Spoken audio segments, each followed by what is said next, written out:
Welcome back. We now move to the first technical session, if I'm using the vocabulary right, Sujata.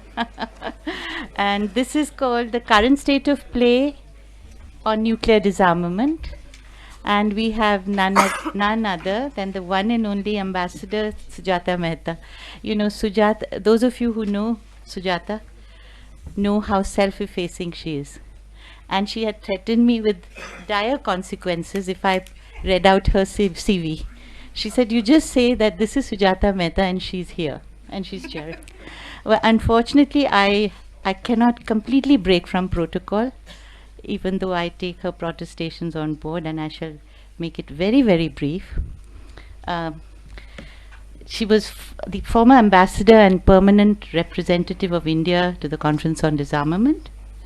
She's the member of India's Union Public Service Commission. So all of you young people who are writing your, waiting to do your prelims, make sure you introduce yourself to her. She's also served at the Indian missions in Dhaka. She was ambassador to Spain. She also served in various capacities at the Ministry of External Affairs and the Prime Minister's office. And while she was there, you never knew that she was there. That's one thing you really have to take your hats off to Sujata. A very, very low-key, low-profile, but extremely effective diplomat. She has served in New York, Geneva, Vienna, and all other UN agencies and funds and programs. She was Sherpa, India's BRICS Sherpa, although the word Sherpa doesn't sit very easily on her visage. She was also handling the European Union and the Shanghai Cooperative Organization and the G20 as part of her brief. She served as secretary and additional secretary in the Ministry of External Affairs, overseeing the development cooperation programs and activities pursued by the Foreign Ministry's Development Partnership Administration and all economic and diplomatic activities. But more importantly, she was elected unanimously as the president of the Students' Union of Lady Shri Ram College. Because nobody had the gumption or the talent to contest Sujata Mehta. I think that was the one and only uncontested election. I call her my Socrates, because she actually taught me how to become, or to started my baby steps as a teacher. I'm very privileged by her presence here, because she was my first batch of students and I was a nervous teacher then, and she put me very much at ease. At one level she did, and she gave me a lot of trouble at another, because I never had answers to the questions she asked.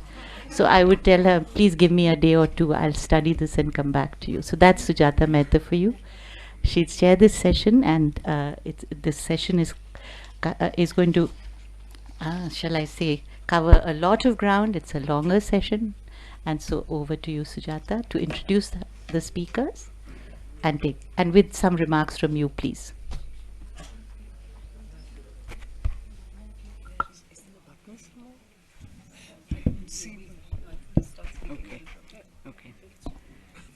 Thank you very much, Dr. Gopinath. This is diplomacy is in some senses a form of myth making. So I think that introduction contributes to the to that kind of narrative. Disarmament, and I would like to approach this from the perspective of diplomacy. Disarmament is an activity that is at the center of any country's diplomatic effort. And to my mind, the terrain of disarmament reflects, as no other part of diplomacy does, the state of international relations. Disarmament negotiations happen, disarmament negotiations move when countries feel that it is in their interest to pursue those, and when the interplay of forces at the international level give them the confidence to proceed. So when disarmament does not proceed, it is because the objective circumstances do not facilitate that. And I think the current state of disarmament negotiations, which is the theme of this particular session, will, I hope, bring that out. We have very knowledgeable, very distinguished speakers in this session, and after we have heard them, I would perhaps offer some comments of my own. But without, we're already running short of running a bit late, so with your permission, I'm going to ask our first speaker to initiate this discussion with her views on the current scenario in nuclear disarmament. Dr. Manpreet, Sethi.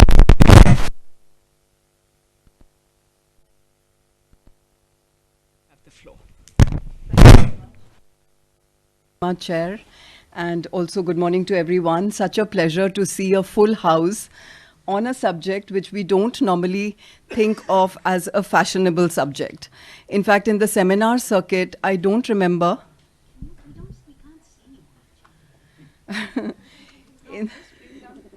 I'm going to use this, so that's, which is why I walked up here. So it's okay. In the seminar circuit, we haven't had a discussion on nuclear disarmament or disarmament in general for quite a number of years by now, which is not really surprising given the state of play or at the international level is what it is. There seems to be a predominant sway of military hard power. All nations want to build up their military capabilities. Who wants to talk about disarmament in these times where the threat perceptions of nations about each other, the trust deficits amongst them are at such a high level? So in this situation, to be speaking about disarmament really calls for a brave heart. And I think it's a group of brave hearts with the team led by Professor Meenakshi Gopinath and her members at Viscomp who gave us this opportunity. Kanika and I had been thinking about getting essays by women on nuclear disarmament issues for some time. And we had managed to get quite a lot of the women scholars and practitioners to write their pieces. And we were looking for a platform to be able to get those papers heard by the strategic community, have them vetted, and get the focus on nuclear disarmament. And I'm just so glad and so thankful to her for giving us this platform, for bringing out these particular issues.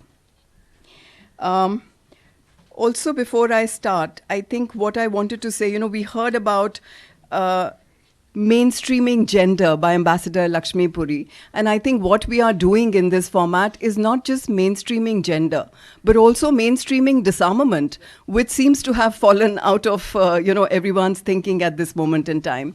So since I have taken upon myself to look at the current state of play, and I've added there to say what I think India should be doing in this current state of play. So essentially what I aim to do in these next 7-10 minutes is to explain firstly the contours of contemporary nuclear reality. I will not belabor much here. I think we all very much are aware of what's going on in terms of the nuclear landscape today. How should India engage with this reality? Should it help realize a nuclear weapons-free world? Is nuclear weapons-free world desirable for India? I think the question that Ambassador Jayant Prasad raised about, is it in India's national interest to be talking about nuclear weapons? And I want to sort of give my understanding of that. Can India help realize such a world? So not just should it help realize, but can it do anything about this? And does it have anything special to offer? So I have sort of structured my remarks around these basic questions. And I'm starting at the same point at which Ambassador Jayant Prasad started, by pointing out to us how risky the current situation is that we are living in.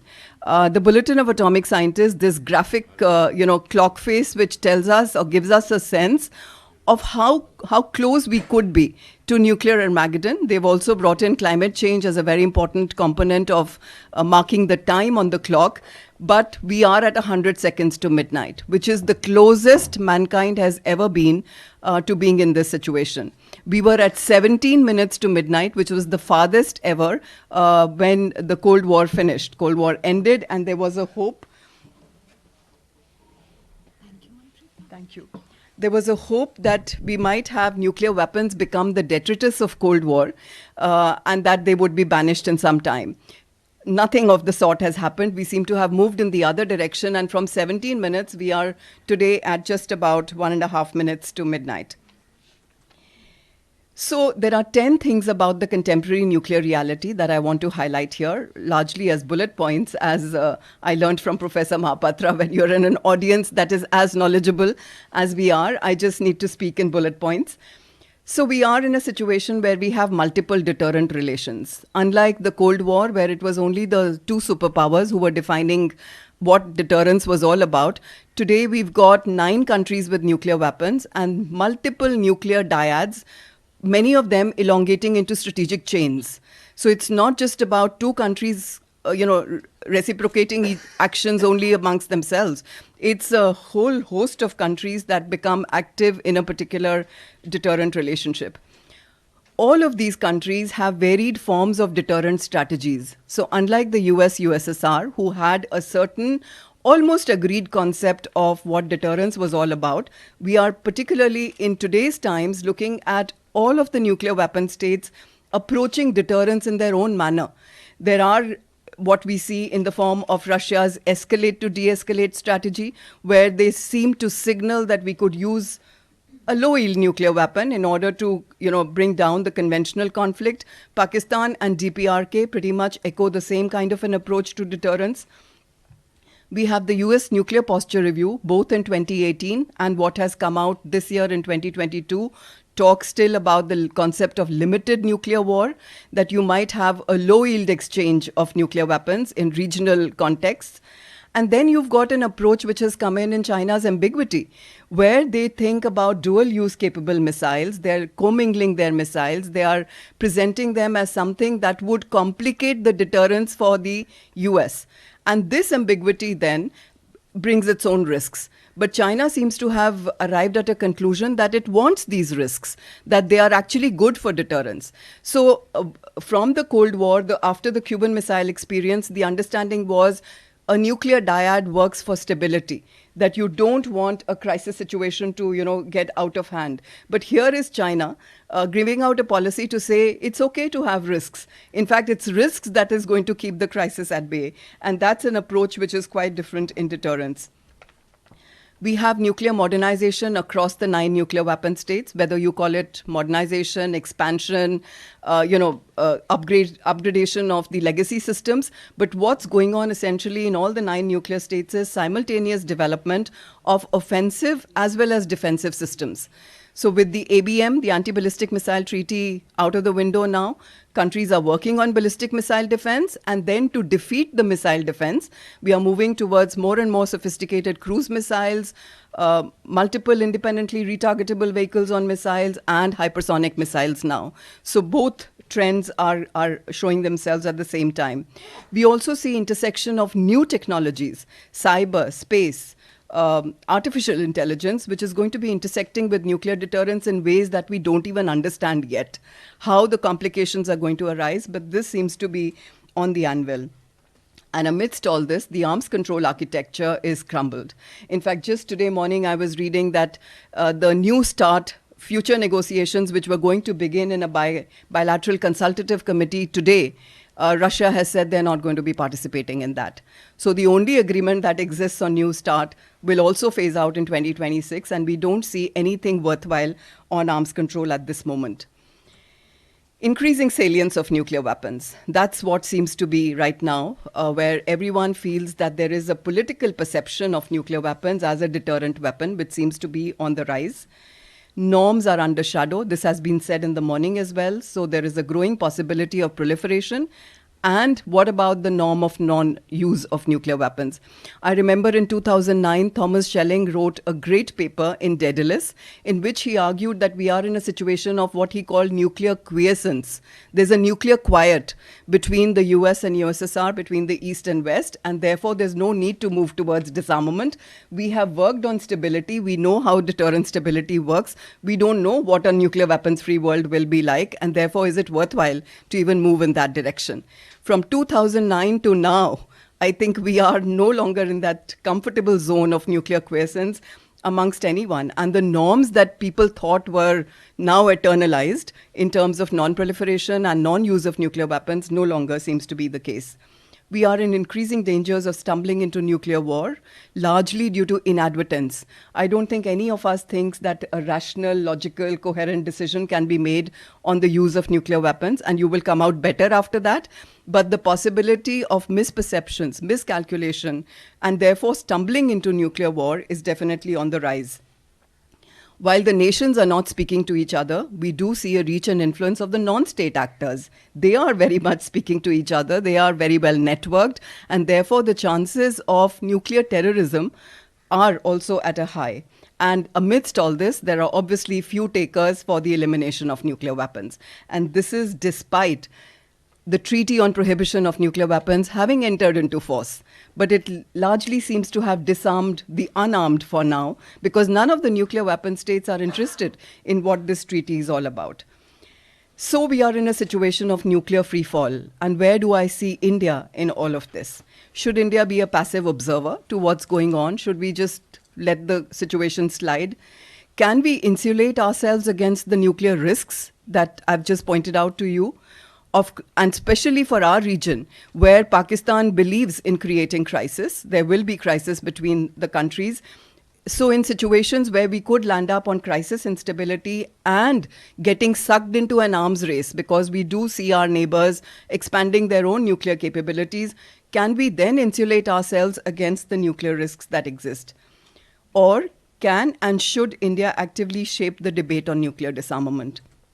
Is nuclear disarmament then in India's national security interest? And this is really the most important issue, particularly for realists. And I'm so glad that, Professor Happymon Jacob agreed to be on this table to look at some of this from the national security perspective. And I claim to be doing the same.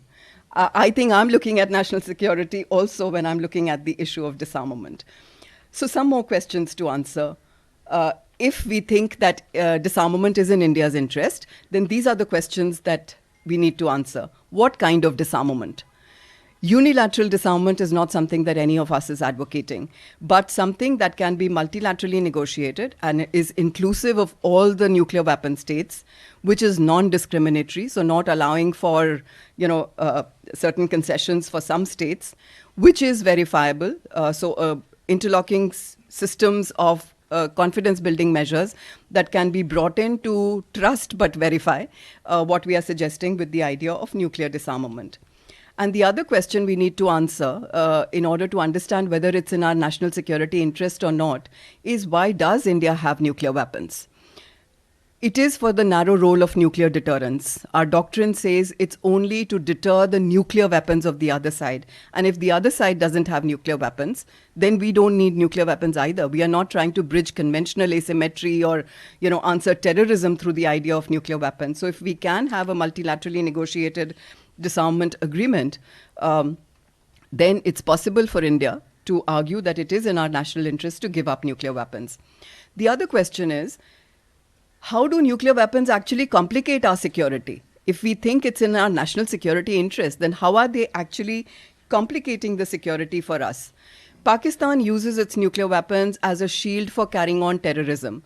If Pakistan did not have nuclear weapons and there were terror activities that were carried on in India, we wouldn't be constrained, because that's what happens when there's the presence of nuclear weapons on the other side. It constrains your options to even use force, conventional capability. And if that wasn't the case, we wouldn't be constrained as we seem to be. China poses a risk of nuclear coercion and blackmail. If China did not have nuclear weapons, our risks of various kinds of conventional conflict would also go down. The risk of inadvertent escalation in crisis and the risk of being sucked into an arms race are all factors that I think would help our security if we did not have nuclear weapons. How can India help realize such a world? If we think it's in our national interest to be making the case for nuclear disarmament, then what can we offer? And here I think the journey to a nuclear weapons-free world will be as important as the destination. What the TPNW seems to have done is try to move to the destination without making sure that the journey has some interlocking security mechanisms amongst the countries which don't trust each other. So, people have advocated reductions as a way of getting to nuclear disarmament.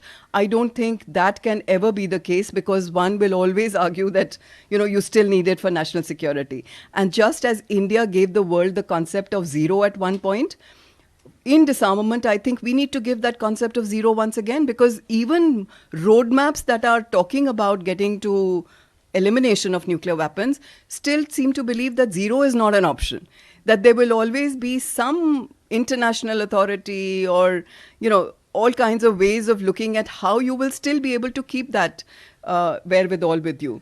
The other approach which is often made is wither on the vine, that over a period of time, these weapons will wither and, they will fall, there'll be an obsolescence about them. We've not seen that happen for 77 years. And if we just keep waiting for that, I don't think we're going to get anywhere. So what India has offered is reduction of salience of nuclear weapons, leapfrogging mindsets in order to look at the whole security situation in a different paradigm. For reducing the salience of nuclear weapons, we need to relook at doctrines, come back to the narrow role of nuclear weapons as we seem to have in our own doctrine, have a commitment to disarmament. Our doctrine starts and ends with the aspiration for a nuclear weapons-free world. A universal no first use agreement. If countries would come around to, if they want to have the notional value of keeping nuclear weapons for themselves for the time being, let's keep it. But let's agree to a no first use agreement where as the salience of nuclear weapons comes down, it'll become possible to eliminate them. Legally binding negative security assurances to all non-nuclear weapon states. Very important in today's times where Ukraine has faced negative security assurances being thrown out of the window with the action that Russia did. And an agreement, and largely because there are no legally binding NSAs in place as of now. Agreement banning the use or threat of use of nuclear weapons. And here I then want to say, because people often say, but that's exactly what the TPNW is doing. It is banning the threat or use of nuclear weapons. India's opposition to TPNW needs to be understood. We had a problem with the forum because the Conference on Disarmament has a mandate, a membership, a credibility, and the rules of procedure to ensure consensus and inclusivity. That was missing. The non-nuclear weapon states were just not ready to be party to those negotiations, and they had it passed through the UN General Assembly with a majority vote. But unless everybody which needs to be there, which is a stakeholder in this process, is part of those negotiations, we will not get to a nuclear weapons-free world. The other problem is with content, that there is no mention of verifications, there are no instruments to enforce compliance. The TPNW mentions the nuclear weapon states must join the treaty by removing nuclear weapons from operational status. But what is operational status? Are headstocks to be counted in operational status or not? That you should destroy them, but how do you destroy them and who's going to be monitoring that? In a legally binding time-bound plan to be made by every country and submitted, verified and irreversible elimination, but no processes of how we are going to get there. And that was the basic concern. Who defines these terms and who enforces these terms unless the stakeholders are sitting in there? So my conclusion then is, India should not sit on the sidelines and let the situation slip from what it is. We need to make proactive suggestions, become the bridge on divisive issues, and be unafraid of failure. Because the more I've spoken to some of the diplomats, the general approach has been, we've been there. We gave the Rajiv Gandhi Action Plan. We gave, the approach to the PTBT, CTBT, NPT, and nothing worked in our favor. So therefore, that sense of being afraid of failure again seems to be holding us back from making any proactive suggestions. And I think that's something that we need to get over. Even if we fail again, at least we would have tried. It doesn't really matter. India can lead on disarmament once again, I think, for the following reasons. It's in India's national security interest. The risks are just too risky a situation to carry on with. There is a wisdom of India's own nuclear approach evident in its doctrine, which has shown how restraint and responsibility keep the nuclear weapons for your sense of national security, but you can do it with restraint and responsibility, and over a period of time, the salience of the weapon will come down. Mr. Jaishankar said this about national and global good can be in harmony. And I think on disarmament, India can display that. Prime Minister Modi has a way with leaders. We've seen how he interacts with world leaders, and he could, be that statesman. The world is hurting and certainly looking for a visionary statesman. Can India be that? I'll stop here. Thank you.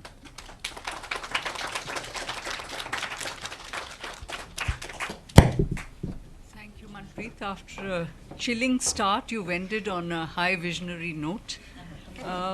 I would now like to request Dr. Tanvi Kulkarni and Dr. Ruhee Neog to make a small presentation about their paper on CBMs and nuclear disarmament. I think, Tanvi, you're speaking first.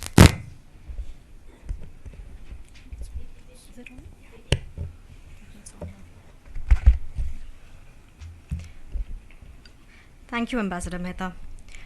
So last week, on the 24th of November, marks 9 months of the crisis in Ukraine. This has been one of the most intense crises in Europe since the end of the Cold War. In February, almost 4 days after the invasion, the Russian President, Mr. Putin, ordered his country's nuclear forces to go on high alert, and these are Western media sources.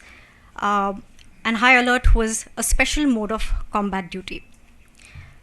2 months after the crisis began, Russian Foreign Minister Sergei Lavrov warned that Western and particularly NATO support to Ukraine could escalate tensions and potentially lead to a third world war scenario involving Russia's full weapons arsenal.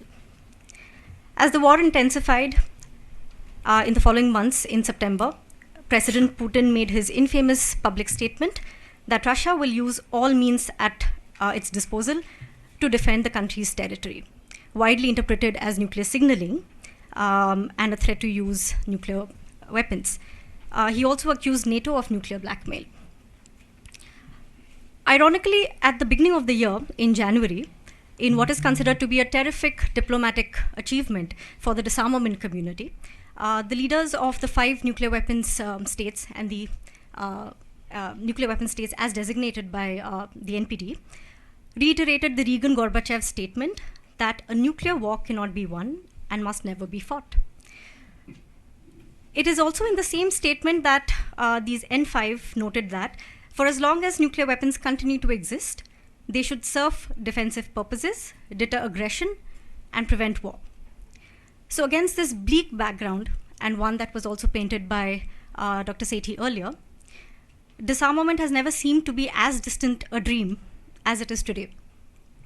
With that prelude, I want to say good morning to everyone, and thank you to WISCOMP, Dr. Gopinath, and the IIC for organizing this important seminar on engendering nuclear disarmament. Thank you also to Dr. Sethi and Dr. Rakra for inviting Ruhee and I to contribute a chapter in their upcoming edited volume.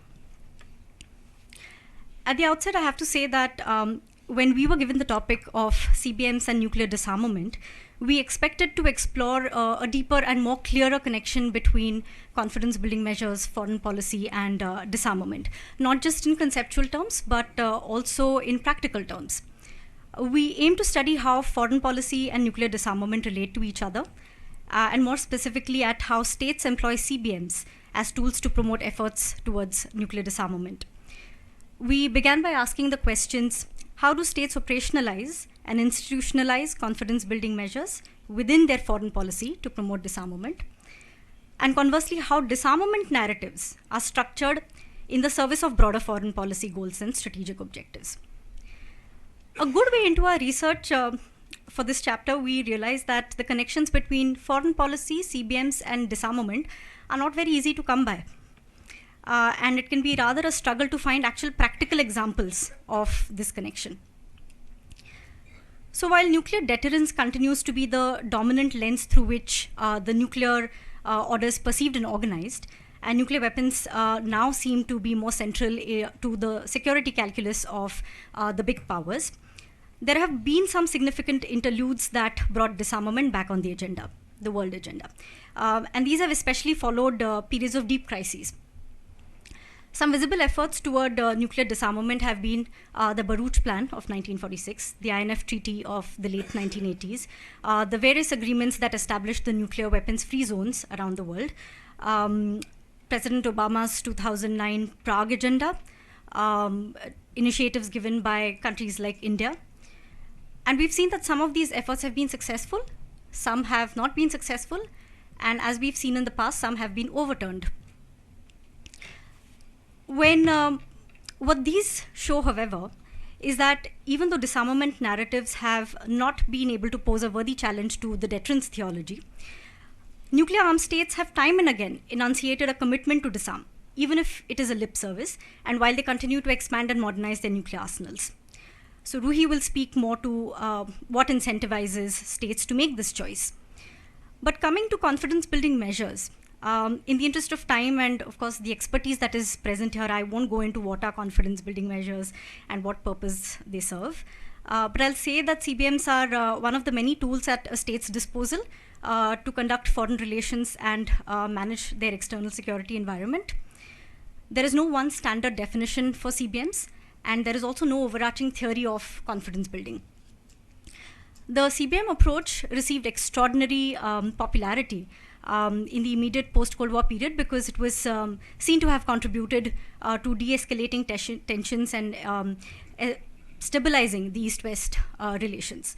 But these were essentially European CBMs.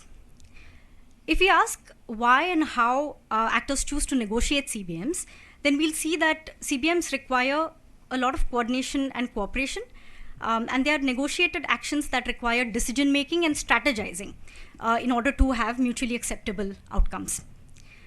So CBMs are very contextual, meaning that these are actions that are taken in a certain normative environment, and they reflect a preference of the actors for the pursuit of their national interests. So like deterrence, CBMs are very structured in terms of intentions. And we know that in international politics, intentions are not always visible, and they can be signaled. So CBMs, arms control and disarmament are intrinsically linked approaches. Arms control and disarmament requires that a certain amount of confidence is already underway, and an understanding is present between the parties who are undertaking those CBMs. CBMs can be expected to gradually create the political and diplomatic space for promoting disarmament narratives through a state's foreign policy. And we see that CBMs between nuclear armed states have often carried distant disarmament commitments, even if these are without specific guidelines or timelines of how to go about. But if CBMs are able to create transparency, predictability, and confidence over a sustained period of time, they can facilitate a greater push for disarmament narratives and disarmament processes. So in a way, CBMs are really a very low-hanging fruit for the avoidance of nuclear disasters, de-escalating tensions, and preventing the outbreak of a nuclear war. They can be a stopgap mechanism, a critical stopgap mechanism in the process towards irreversible universal nuclear disarmament. But with the old arms control architecture between the largest and oldest nuclear weapon states crumbling, there is increasing pressure even of CBMs failing. But at the same time, CBMs have become even more valuable today. With that, I'll hand it over to Ruhee.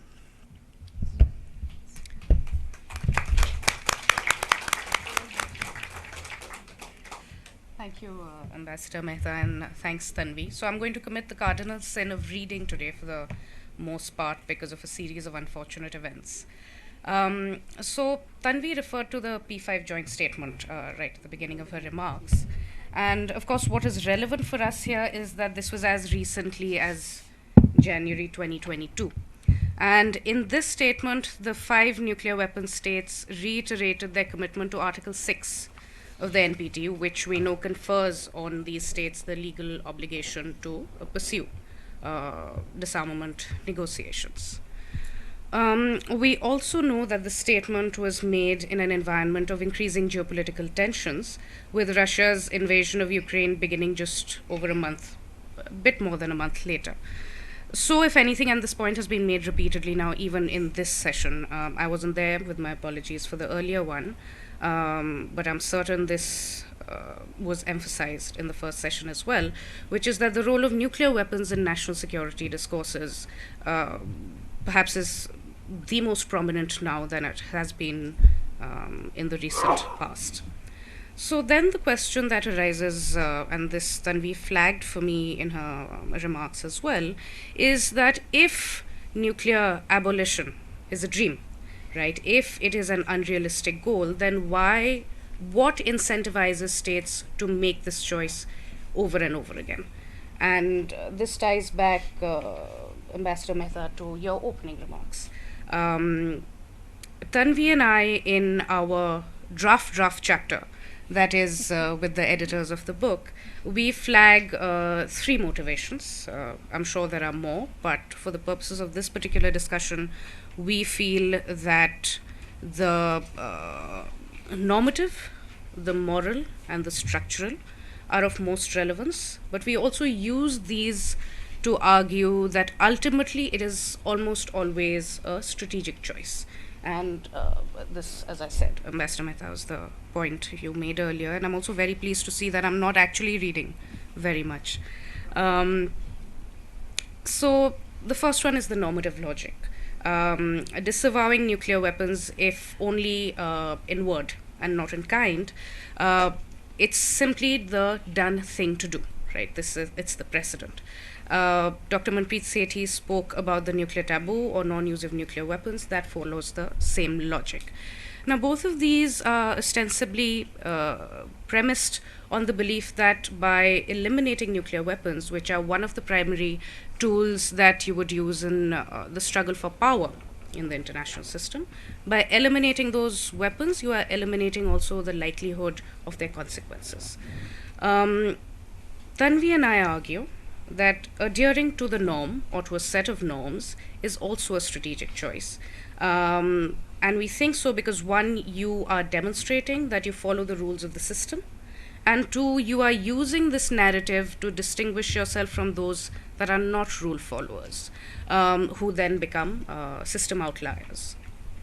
The second, and I flagged this earlier, it is also very well established, is that nuclear disarmament can also be a moral choice. A foreign policy that emphasizes the elimination of nuclear weapons could confer a sense of moral superiority to that state as a nod to its exceptionalism and responsible behavior. So using the moral high ground argument could also allow smaller, less powerful states to become more visible in the system, particularly if its material means are limited. We do see this prominently in Indian foreign policy, and it is premised on 2 things. One is India's experience of being an outsider, and the other is the notion of its own exceptionalism. These are not new arguments. Nuclear disarmament is, in fact, a foundational foreign policy plank, and once again, I am stealing your point, Ambassador Mehta. That India has used to both separate itself from others, and here I mean both legitimate nuclear weapon states, as designated by the NPT, and those that aren't. And it has also used this plank to establish itself as a rule follower. So in effect, what India has sought to do, we argue, is socialize the idea of it being an exceptional outsider.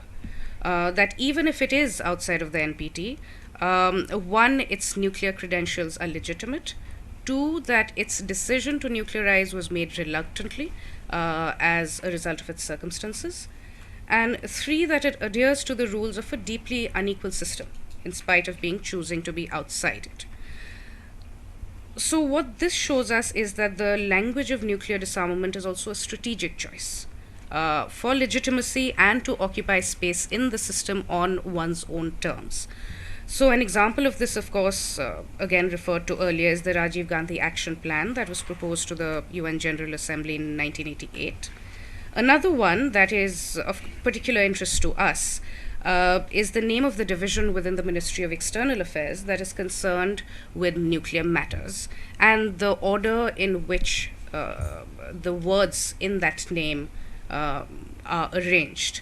The process of naming is very symbolic, it can be deeply ritualistic, and that this division is called Disarmament and International Security Affairs, or DISA, I think speaks to the foundational logic of nuclear disarmament being such a central pillar of Indian foreign policy.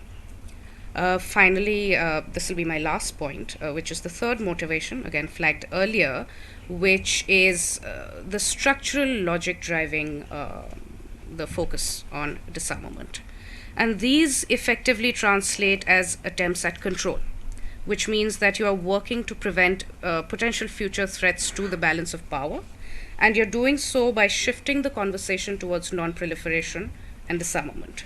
Tanvi referred to Obama's 2009 Prague Agenda, and that was basically interim steps towards Global Zero. We know this involved measures such as New START and the highly successful Nuclear Security Summit process.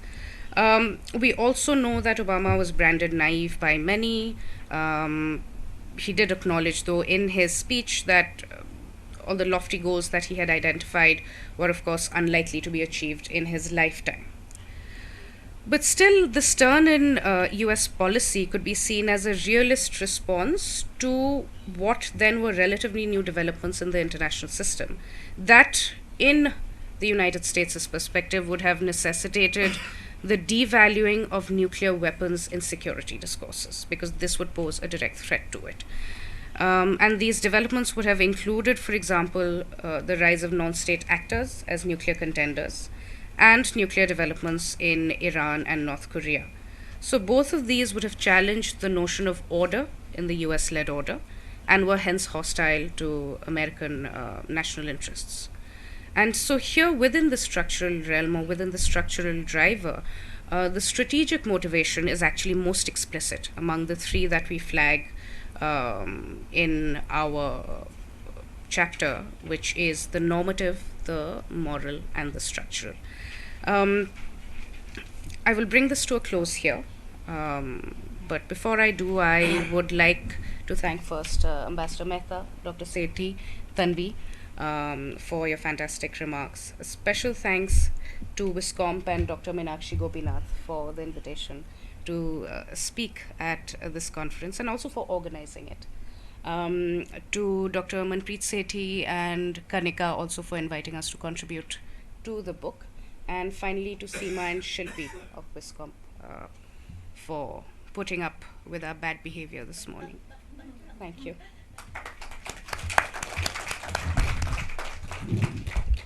Thank you very much. These are two excellent papers that have been presented by Dr. Sethi and Dr. Kulkarni and Dr. Neog to start us to provide a basis for our discussion.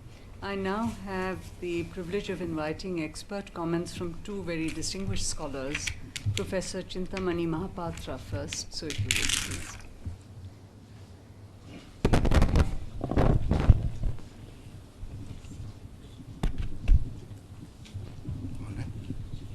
Is it on? Hello? Hello? Yeah. It is. There is a terrible news, ladies and gentlemen. By the time we are returning from tea, I came to know that Russia has used a mini nuke, a tactical weapon in Ukraine. No. Sorry, I was lying. Just to know the reaction. This is actually the fear in Europe and America ever since Russia used the nuclear rhetoric. The debate in Europe and America is what happens if Russia, instead of dropping a bomb in a NATO territory, drops a bomb in Ukraine? How should we respond? And the debate is very inconclusive. But then, whatever news I broke wrongly, and this fear in Europe, they make it eminently relevant for this conference to go on. Nuclear disarmament. Imagine the fear. Now, all the papers, I mean, all the presenters were excellent, and I don't have any dispute with your main arguments. However, as a student of IR and disarmament and arms control, I would like to say a few things maybe that can improve your paper later. You can add it or you can reject it. Now, I have a set of bad news, and then later some good news. Then I'll conclude not fake this time, and I'll conclude by giving my own views about the relevance of discussing nuclear disarmament at all. I'll conclude with that. Let me start with the bad news. Some of the bad news is known to all of you. Number one, we know very well that the commitment of the Nuclear 5 to Article 6 is not honored by any one of them. Number two, we also know that arms control agreements are going nowhere. And number three, we know, and Manpreet has pointed out, that modernization of nuclear weapons is going on in all the nuclear weapon powers, 9 of them. Another bad news, last year only in 2021, the United Kingdom announced that it would increase its nuclear arsenal by 40%. And then the nuclear posture review, which was released recently, many analysts around the world, particularly those who believe in nuclear disarmament, they think it is a disaster, it is disappointment, the nuclear posture review of the United States. And there is also news that the Chinese are inching towards making South China Sea an area where they can have SLBM, which can hit the continental United States in a matter of time. And then, of course, because of the Ukraine war, the French are talking about European autonomy, strategic autonomy, a term that we used quite often, strategic autonomy of India. Now the Europeans are talking more and more about it, and that includes both France and Germany. Of course, Macron has made it very clear that the French weapons are not giving any kind of extended deterrence to others, but it is there to defend France. But there are articles now, the recent one being in national interest, is Germany next nuclear weapon power? It is mostly because the Germans have now begun to think that their primary threat comes from Russia. And we know what Russia is doing in Ukraine. And of course the pain inflicted because of the energy crisis. They were winding up their civilian nuclear program, and now they are rethinking, taking a relook at it. So, and most of the constraints on Germany not to go for nuclear weapons is now weaker than before.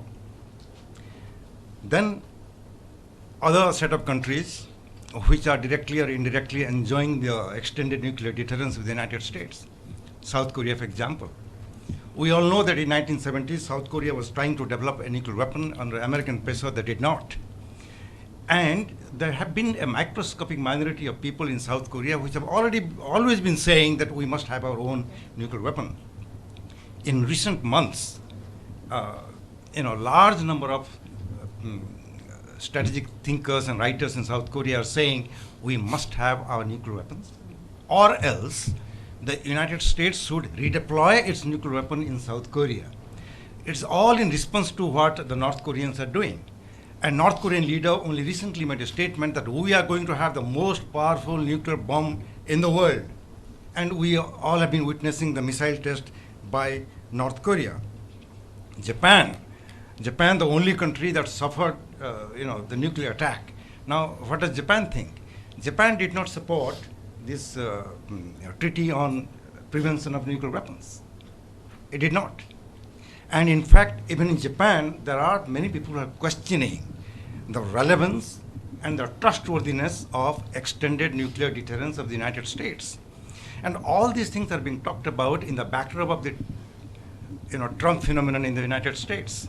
And recently in the House of Representatives, when the Republicans came back to power, and Donald Trump again announced that I am going to contest in 2024, that fear is now hunting most of the American allies, among the NATO members, in South Korea, in Japan. Australia tried a little bit recently, I think in June, when there was a meeting of the diplomats to talk about this treaty on nuclear weapons prevention. There, Australia abstained. That raised eyebrows in the United States. And the United States threatened Australia, if not threatened openly, but privately, openly it warned that if you do that, if you rethink, then in that case our extended nuclear deterrence will be in trouble. This is what the Australians said. So South Korea, Japan, Australia, you know what's happening there. How about Canada? Canada, a country, also does not support this. Comprehensive nuclear elimination. Canada doesn't support that. Now, it is in this set of bad news, let me give one or two good news, and then I'll conclude by giving my opinion. I think the mainstreaming of the gender in IR discussion and nuclear weapons, nuclear issue discussion has already occurred, and it's really good news. It was not there before. It is expanding the number of women researchers, diplomats who are participating not only in movements but also writing, and they are giving their own opinions. There is no dispute that it has given new dimension to the nuclear debate, and the outcomes are different. Outcomes of the debate, seminar, conferences are different, there is no doubt about it. And we all know the participation of women in the anti-nuke movement in the 1960s, in the 1980s, and in fact, this treaty of preventing nuclear weapons, there it was basically led by the women leaders, and that is really a very good news. And recently, when the US and Japan introduced a resolution in the UN General Assembly, again, you know, the countries which have the nuclear weapons or enjoy the nuclear umbrella, they introduced a resolution, and there are so many different paragraphs voted differently. In one of the paragraphs, they acknowledge the importance of gender in nuclear debate and discussion and movements, finally in decision making. That is, I think, a very, very welcome news. And now, this particular event where all three distinguished paper presenters are women, this itself indicates the role of India. And I thank Dr. Meenakshi Gopinath for organizing this, and the role of WISCOM in this. This is indicative of the role of women and how important it is, and we heard their views. So that's a good news. Now with this, now let me raise this question. Sorry, another good news is this, the Treaty of Tlatelolco. Now there are some meetings they are saying, if this particular region, Latin America, Caribbean, can be nuclear free, why not other parts of the world? Then you have Africa, then you have Southeast Asia, then you have South Pacific. Of course, the bad news is in the Middle East, it is not possible. And recently, when there was a resolution introduced in the UN General Assembly about asking Israel to abandon its nuclear weapon, 5 countries opposed it. 2 of them were USA and Canada. So that's not actually a good news. But then, when we are debating all this, if nuclear disarmament is just a pipe dream, just an ideal, it can never be achieved, then why are you talking about it? If it is so. The fact that we are talking about it means there is some belief or conviction somewhere that we can never say never. So something can always happen. And let me tell you, this whole concept of equality in political science, I mean, is equality there at all? For centuries, we have been trying to have equality, different kinds of equality. Is it there? It's not there. Is it being taught? Yes. Are people still trying to be equal to others? Different communities, different groups, even gender? Yes, there. Think about liberty. Who says that liberty is not good? Is liberty there at all? Even liberty of sovereign equality of nations, small countries, you know, do they have really liberty, the freedom, the sovereignty to exercise in their territory? It's not there. Should we discard it, not talk about it? I don't think so. I don't think anybody would say so. Okay, liberty, equality is all nonsense, so don't talk about it, don't teach it, don't do research on this, don't aspire for it, don't struggle for it. It is there. So, in the same view, talking about nuclear disarmament is not useless. It is the goal. How closer we can come to nuclear disarmament is the real issue. If it is not at all possible, it's fine. But if you can go closer towards it through confidence building measures and so many other measures that Manpreet also pointed out about India and all that, this indicates very clearly that this is a goal, may not be attainable in the near future or in our lifetime, but this goal should never be abandoned.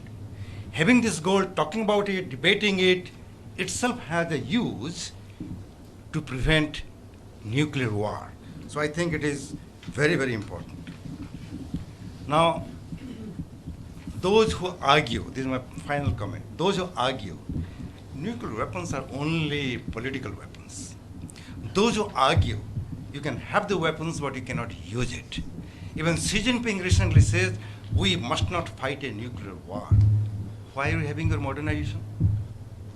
Why is the US having its modernization?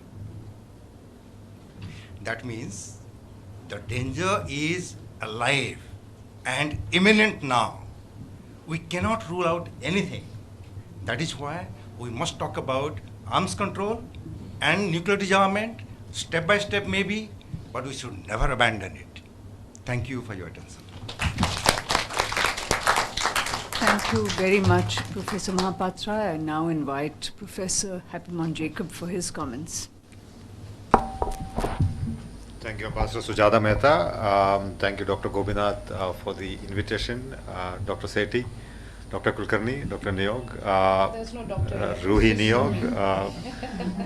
Thank you for that, for those fantastic presentations. I learned a lot myself from those presentations. You know, I think one of the things that all the three speakers have in some ways indicated, in fact you too, Ambassador Mehta, is the international structural conditions have a major influence on nuclear disarmament or the lack thereof. Ambassador Mehta, you said that disarmament can happen only when the great powers desire. Dr. Sethi brought in the national security dimension of the nuclear weapons and disarmament thereof. And Tanvi spoke about three motivations for disarmament: normative, moral, and structural. But mentioned that ultimately it's a strategic choice. Don't go by what states say. Go by what they do. Sometimes what they actually do is very different from what they say. So when structural conditions remain conducive, other factors have greater saliency, moral or normative. So at the end of the day, it boils down to, in some ways, the structural conditions. And now that we are really talking about the structural conditions, and Professor Mahapatra also mentioned some of those structural conditions which may or may not be conducive for nuclear disarmament, I want to flag a few of my own. I'll sort of begin with the whole narrative shift historically since 1950s as far as nuclear weapons are concerned, and that is, we started with a very genuine enthusiasm for nuclear disarmament in the 1950s, the Baruch Plan that you mentioned, and then sort of in the 1950s and probably early 1960s to nuclear non-proliferation. That was the mantra in the 1960s, the NPT, and all of the rest. And then we saw later on the argument was about nuclear security, right? So from nuclear disarmament to nuclear non-proliferation to nuclear security to now, today we are talking about potential nuclear use. Where have we reached? Who is to blame? And I mean, I'm sorry to sort of do that again and again. You sort of mentioned it yourself, Professor Mahapatra, but I think the nuclear weapon states have changed the goalpost over and over again through these various decades, and that is to be blamed to a great extent. And the lack of progress on Article 6 that you mentioned. In fact, if you ask the Americans, they will tell you there is no commitment as far as the nuclear weapon states are concerned for nuclear disarmament in Article 6. So you guys can talk about Article 6, but there is no commitment. Even the focus on, in the 2000s, the late 2000s and early 2010s, the argument was that, we should actually go for nuclear security rather than anything else. Where is the debate about nuclear security today? There's no debate. After 2016, we haven't even had an NSS summit, as it were, the nuclear security summit, as it were. The nuclear ban treaty itself was a great success, and a perhaps a great forerunner to interesting and important things to come in the future. But what indeed is its future? I think it is important for us to ask scholars and practitioners to sit back and ask, what is the future of the nuclear ban treaty still in its infancy? Does it really have any future? Who is really talking about it? Even Japan was not part of it to sort of flag that one country that is otherwise vociferously for nuclear disarmament. So what does that tell us? I think it tells us that the current international environment is perhaps conducive for nuclear adventurism rather than nuclear disarmament. It's unfortunate as it seems. It really is the case. So look at, for example, there appears to be a momentum towards nuclear armament, at least narratively speaking. What is the argument? The argument being, had Ukraine not given up its nuclear weapons, would Russia have done what it did to Ukraine earlier this year?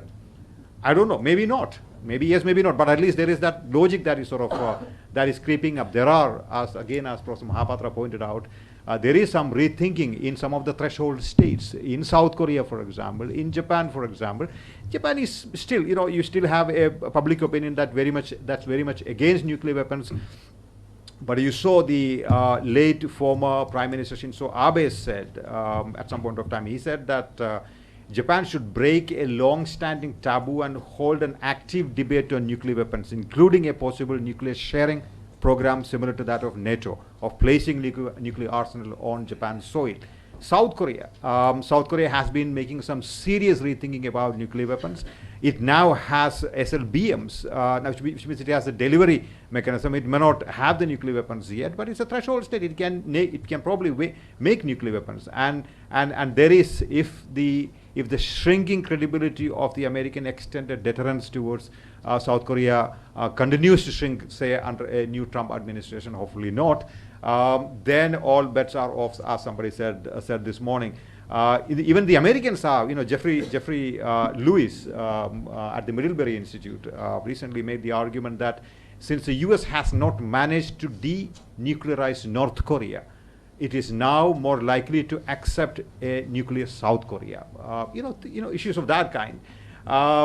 There is a rethinking about nuclear energy in the world today. Look at the Germans. I mean, there is no, of course, this nuclear energy is nothing to do with nuclear weapons, but nuclear is being front-loaded. The Germans, for example, at the time of Fukushima in March 2011, they had 17 nuclear reactors and what was the share? Something like 26% of it came from nuclear energy. Now it's only 6%. Now with the Russians sort of stopping the energy supply to Germany, Germans are probably rethinking that. They're not going to shut down those reactors which they wanted to shut down. And increasing, growing nuclearization of the Asian region, North Korea's growing capability. The missed buzz of JCPOA, the Iran nuclear deal, had that been sort of revived, and now of course it's not going to happen thanks to the protests in Tehran and all of the rest. So the Iranians are probably also going to go down that path. I read this very interesting article by Ashley Tellis recently, where Ashley Tellis makes the argument that depending on where Sino-Indian relations go in the future, India could feel the need to retest its thermonuclear weapons in order to deploy a powerful deterrent. Now, if there is one, let's say, era or age or a milieu where South Koreans could potentially develop nuclear weapons, Japan could probably rethink its nuclear options, and India could probably rethink its thermonuclear option, which was probably done in 1998. This probably is the time. As I said, this is probably the age of nuclear adventurism, not of nuclear disarmament. It's unfortunate. I teach a course in JNU called nuclear disarmament. Probably I should rename it nuclear armament. As Tanvi pointed out, disarmament has never been this distant as it seems today. And the unfortunate reality is that nuclear weapons are not going to go away. I'll take one more minute, Ambassador Mehta, just to say, so what do we do if this is the doomsday scenario that we are thinking about? I think the focus should therefore be on not on lofty ideals, but on the achievable, without, of course, losing sight of the desirable. And I would make a distinction between the achievable and the desirable. What are the achievables? The achievables are, again, as the two presenters correctly pointed out, confidence building measures. It's not enough to have nuclear weapons. You need to have stable deterrence. How do you have stable deterrence? By bringing in confidence building measures, demating, de-alerting of nuclear weapons, decreasing salience of nuclear weapons in national security strategies, for example, or doctrines, for example. Focus on deterrent weapons or existential weapons rather than on TNWs like the Pakistanis have or some others have. Push for global NFUs. Push for a global no first use doctrine and sort of try and popularize it. I have no argument about the nuclear ban treaty, but that's really out there. What should we be focusing on? Focus on NFU, global NFU. Right, focus on nuclear security measures to ensure there is no nuclear terrorism. Generally focus on more nuclear responsibility. And also probably, I mean, just one final sentence, also probably don't just focus on weapons, focus on conflicts. What are weapons used in? Weapons are used in conflicts, right? I think focusing only on weapons is a limited and partial approach. The good news is that there is, if you look at historically, last 1,000 years, there is an eventual obsolescence of great power conflict. And if you look at the 21st century, far fewer conflicts ever in history. That's good news. The bad news is that there are still a lot of conflicts in the world. So focus on conflicts, not just on weapons, because that's really, that partial attitude is not going to take you anywhere. So the question to ask is, do I like nuclear disarmament? Yes. Do I want it now? Probably not yet. Thank you so much. Thank you very much. If I may, if there is a single common thread that runs through the five experts we have heard in the last 45 minutes, I think it is that we are in extremely turbulent times. I think that is something that each of the presentations brings out. And if I may be permitted to make a couple of comments, I think I should start by a disclaimer. What I say may not be internally consistent, but that too is a reflection of the time that we're in. The fact is that if there is a disarmament calendar, and every year for diplomats there is a disarmament calendar, which stretches from the first session of the Committee on Conference on Disarmament through to the end of the year in the United Nations General Assembly. This year, 2022, started well with the statement of the leaders of the N5 on the 2nd of January, reaffirming their commitment to the ideal of nuclear disarmament, but strictly within the framework of the NPT.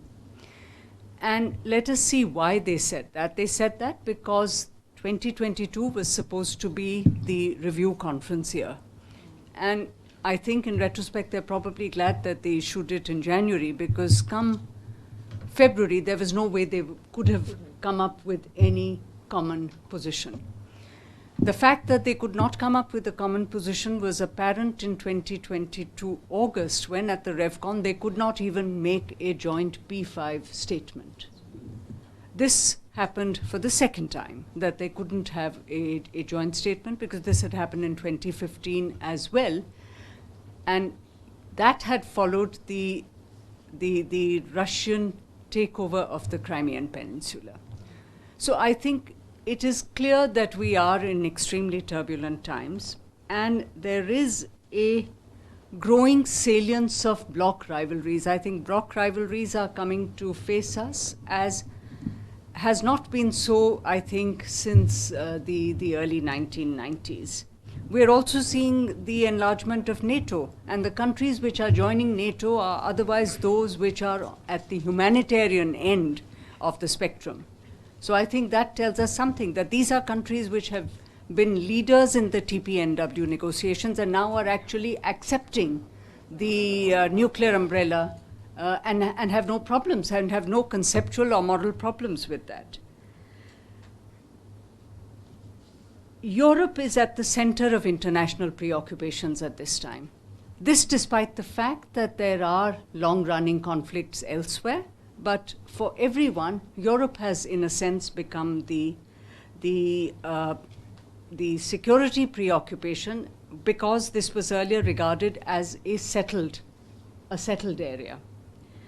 Now, discussions in this last year have moved to actually talking of the limited yield weapons, tactical weapons, and therefore any sense of taboo that the N5 felt about the use of nuclear weapons is clearly not so.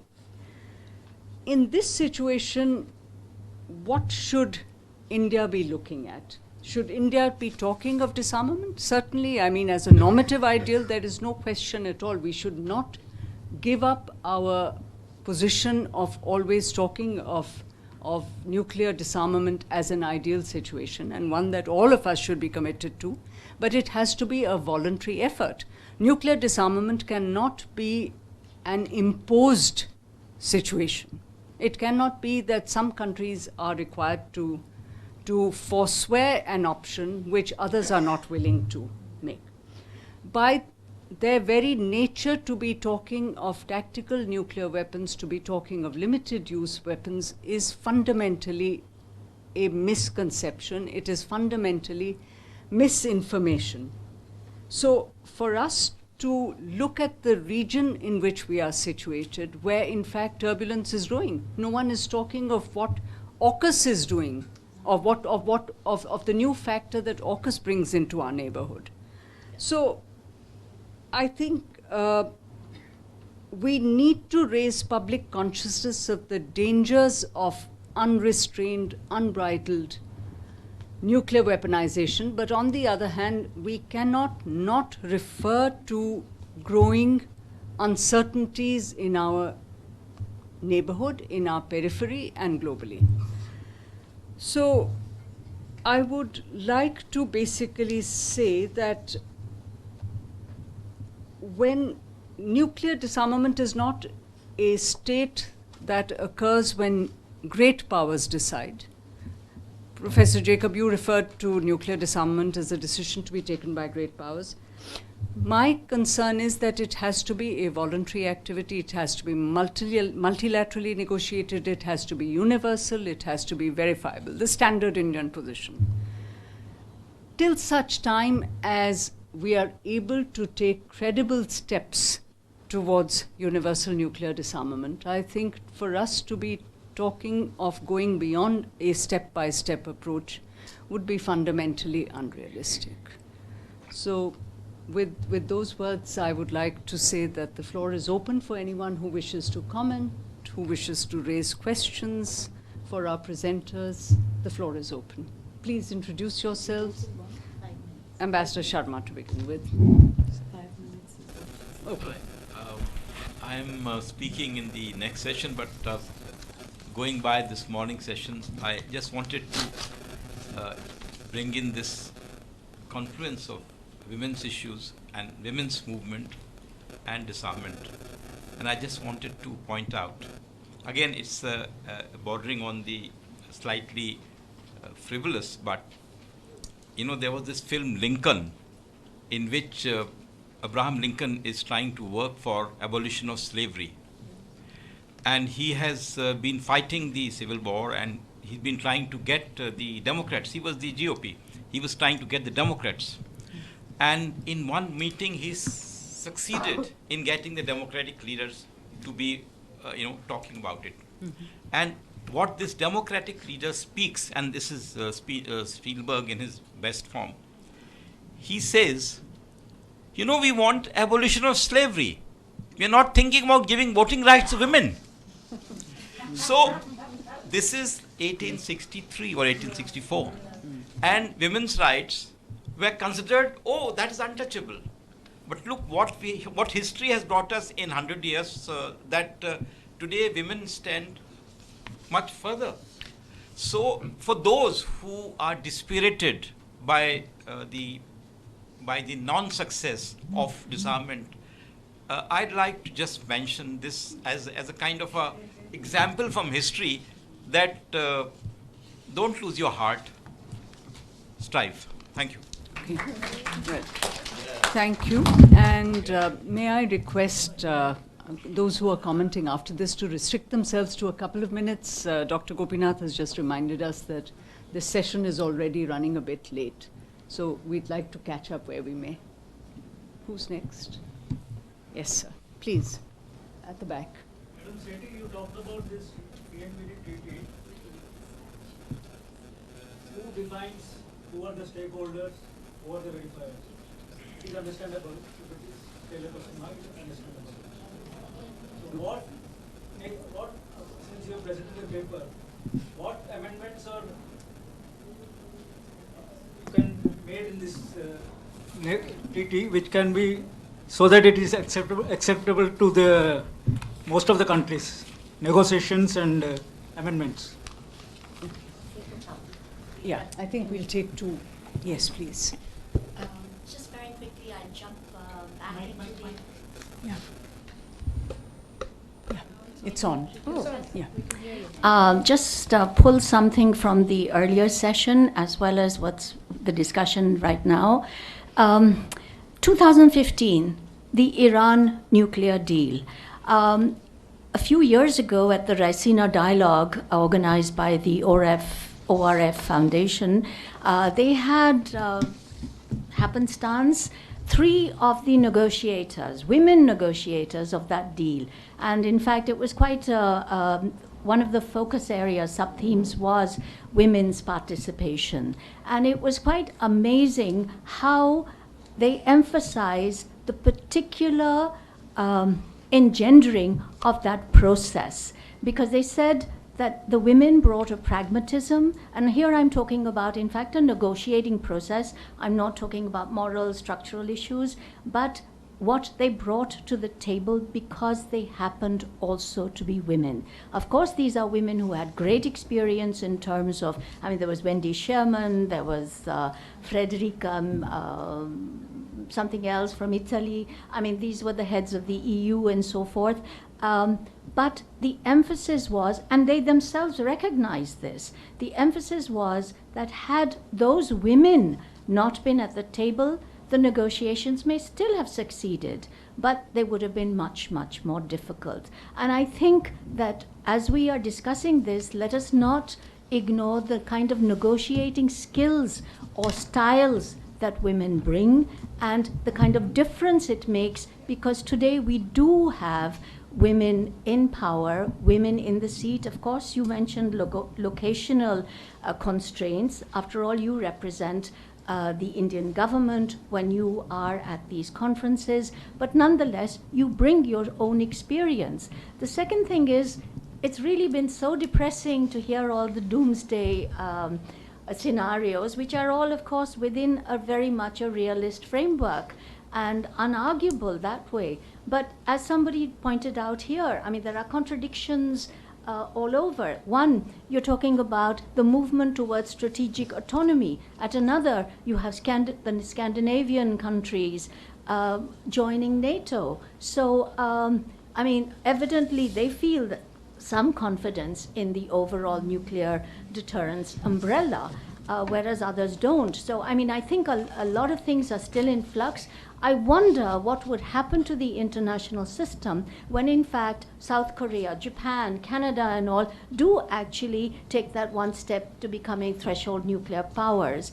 I think we might see a different discourse. And let's not please ignore the protests at a people's level that are also taking place against the war and against nuclear, the use of nuclear arms.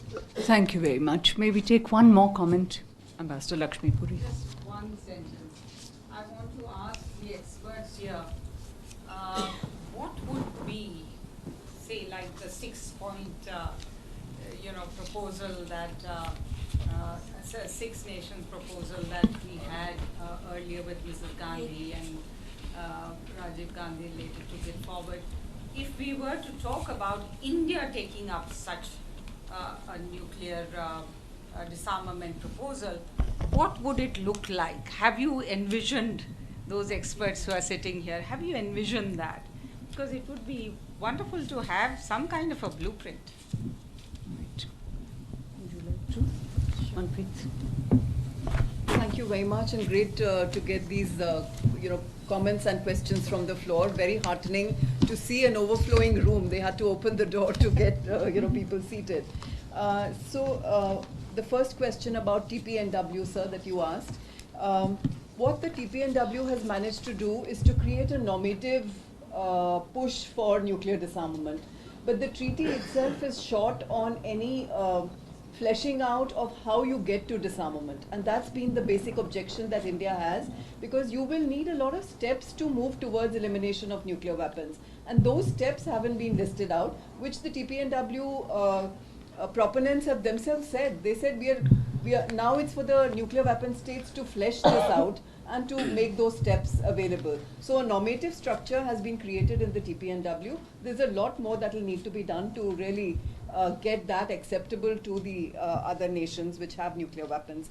Ma'am, to your question about what those proposals could be, so I was part of a group that was looking at updating the Rajiv Gandhi Action Plan. The times are different, capabilities have changed, and much has evolved since then. But there is a lot there because it's talking about collateral sort of CBMs and issues. It's not just about nuclear disarmament, because we'll never get there with only looking at nuclear.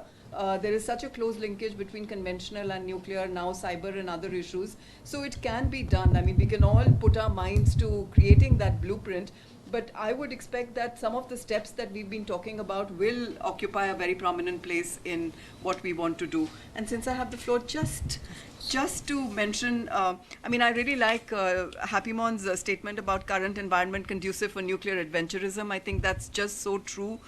We are talking about nuclear weapons in a rather irreverent manner, which we were not doing in the past. We are not respectful about the nature of this weapon being what it is, and that seems to be the case. The international structural conditions being as bad as they are, all of us agree that they're not conducive for moving towards disarmament. But do we want to wait for the time to be right, or can we do something to set that motion towards changing the status quo, because the risks are just too high? And I want to end with this idea that I've been making for some time. Can India take the lead in calling for a nuclear risk reduction summit?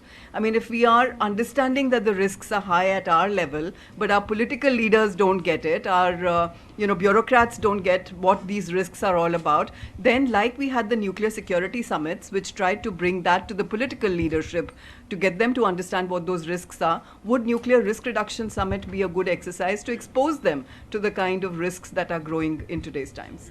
Thank you. Very good. Would you like to? Thank you so much for all the comments and the feedback. Like Ruhee said, this is sort of a draft paper, so we're taking in everything to sort of improve it. Thank you especially to Professor Mahapatra and Professor Jacob for those excellent reflections on what we've said. I think I'll just club all the questions together and say that if you're trying to find the answers of what should be done, we do need to ask a few more questions.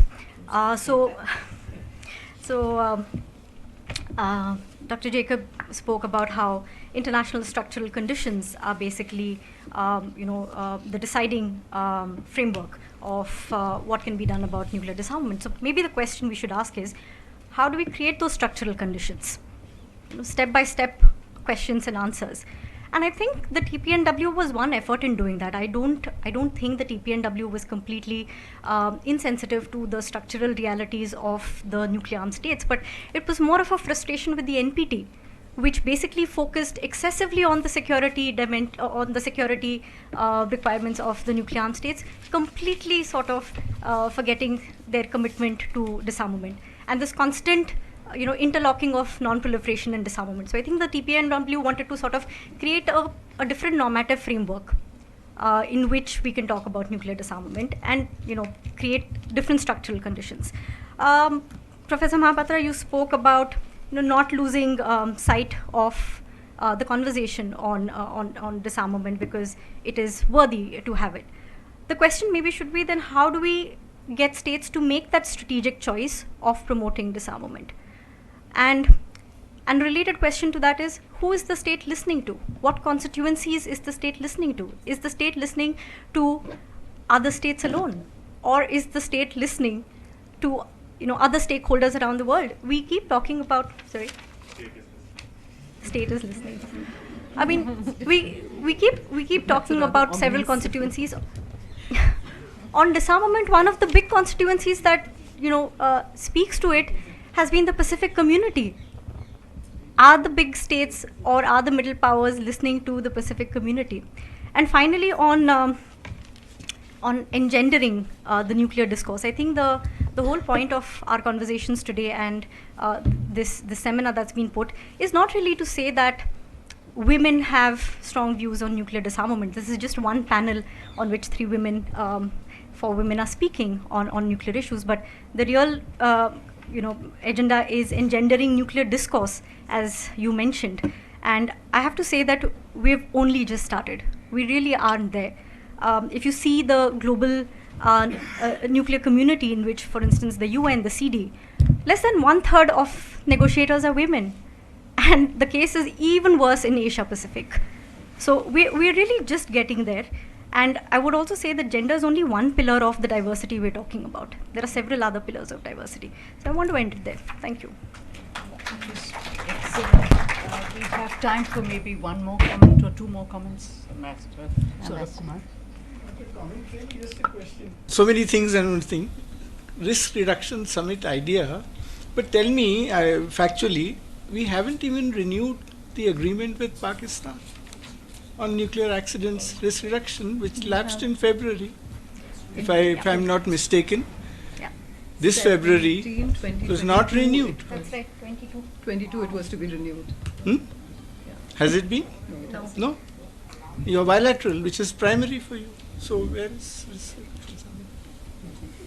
Anyone Thank else? you very much. I think we've had much food for thought, and really like to thank the panel and especially the experts. The interesting thing is the diversity of opinions around, and that's what dialogue is about, to be able to hear other sides. And I agree with you entirely, Tanvi, that gender is only one pillar of the diversity spectrum, and that should never be forgotten. But there's been a lot of talk about feminist foreign policy lately, and you know that Sweden has been supporting so many initiatives, especially in India, to get women on board to speak about what they call feminist foreign policy.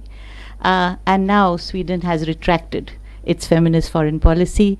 Is that the impact of its NATO ambitions? We don't know. So there are strange ways in which things play themselves out. But there still remains one conundrum. The thrust of the women's movement discourse on nuclear, on disarmament, has been really to question deterrence theology. So if we locate our discussions on TPNW within how to get there within deterrence vocabularies, then there is an internal conundrum which we really have to work around. So we're looking for different language, not just tools, different language, different routes to get there, as Lakshmi pointed out and Rita did. How do we do it? That remains the question. And Happy's comment is true. It pays to be nuclear now. I mean, if Ukraine hadn't given up its arms, what would have happened? South Korea, certainly, although it's talking about energy efficiency, but it's kind of hiding behind that as a shield to be legitimate to ask for it.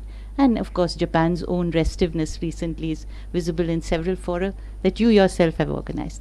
So there are these. But what is particularly important is how increasingly the walls between foreign policy and domestic policy are becoming porous. And the muscular politics that we see across the world determines our posture or our doctrine on all of these issues. I just want to share a brief anecdote which left me quite horrified. There is, of course, increasing popularity for this muscular politics, and weapons is definitely one of the very important, shall I say, accompaniments to that. I was watching a performance, a folk performance, on the Gita Upadesh, and the last final stage where Krishna reveals his Vishwarupa. And do you know what they said? They said, Parmanu bomb.